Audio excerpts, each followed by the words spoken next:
What's up mga kumaray kuntigang? Wala po ako sa resort ngayon ha mga kumaray kuntigang. Hindi po ako nagpapailahilot sa mga tubig-tubig. Hindi po ako magsuswimming.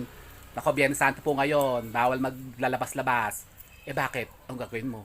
Pupunta lang po ako sa likod bahay kasi titignan ko yung aking tanim na salay kung may bulaklak na. Kasi Biyernes Santo po ngayon. Kasi alam nyo po ba na napaka-powerful po niyan kapag nakuha nyo po ang mga bulaklak ng salay tuwing Biyernes Santo. Kaya halika tingnan natin.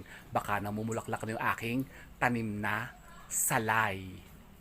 Let's go. Parang wala naman. Parang wala. Nakuha na ata nung kapitbahay. Naunahan na tayo. Siya. Wala hindi pala available. Wala yung aking ano dito. Walang bulaklak. Kuha na lang tayo ng panglaga. Maglaga na lang tayo. Naiinumin natin mamaya. Sama natin sa luya. Luyang dilaw. Aray ko. Aray. Leche. Ang hirap palang kunin ito. Mag-inom na lang kayo ng tanglad. Panluto rin to. Masarap ito ilagay sa sinigang. Hindi pa siguro panahon. Leche. So ayan. Dahon ng nakikuha natin. Hindi bulaklak. Go.